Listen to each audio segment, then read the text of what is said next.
Hello, welcome to Millinery House Events.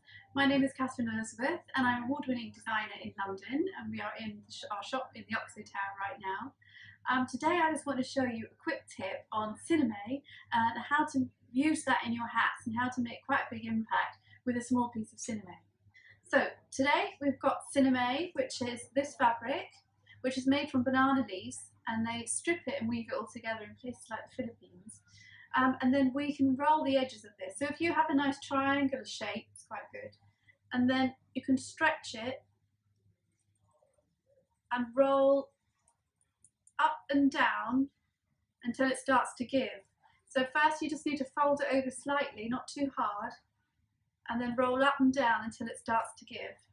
Stretch it first, and then roll up and down, and do that so it's quite tight. So you're getting a nice little rolled edge, and you can work your way along. You can also use a little bit of water to make this easier, or use the steam of a steamer or a kettle to make it easier for you. And if you want to, you could put a little bit of stiffener on afterwards, just to make sure it all stays nice and tight. So you work your way along here, all the way down, all the way around, and then you'll end up with a piece a bit like this. It's our triangular piece. And then it's quite good then to make an organic shape out of this. So we want to fold it in here and then fold it again, but I'm folding it on an angle. So I'm folding it and then folding it up. So we're getting a bit of a angled piece. We want everything to be uneven. You can squish that in the middle, or you could twist it in the middle and see what sort of different shapes you'll get. Then you can fold these sides in or at the back. So we could do one in, we could just twist one that way. Maybe that's a bit too perfect, so then you bring one at the back, one around, and then this one underneath. And you can see you're getting a slight organic shape there. And then you can put that onto your base. You can also have bits coming up, so I quite like it when you've got sticky bits coming up. So then that could go on there like that. Or that could even come across your face like this.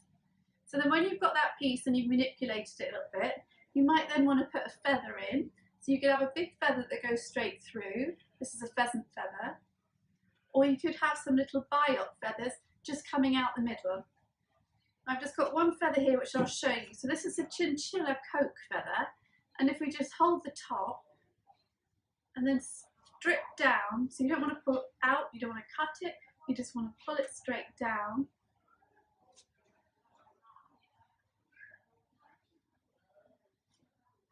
And then you've got a stripped coke. So that is then the same as this one. And because it's a chinchilla, it's got the nice little detail on there. So this one, this one, this one.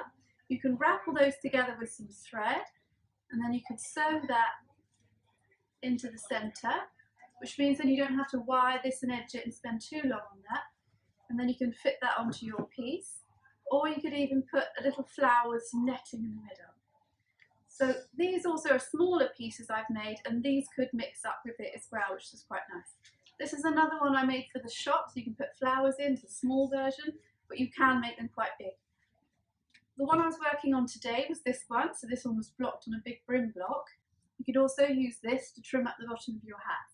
And then you could have some feathers shooting up through. So it's quite nice to be doing things like this, this, this, and you can see how it all would come together. Okay, so that's just a little tip today with sinamay, because it can add a lot of height and a lot of depth to your hat quite quickly, especially if you want to do fascinators, and this is really good for the racing season. Hope you enjoyed that little tip for today. This is video number 2. I'm Katherine Elizabeth. And please leave your details below if you'd like any more information about online courses that are coming up, or if you'd like to work with me in any way in our studio. All right, see you next week. Thank you. Bye.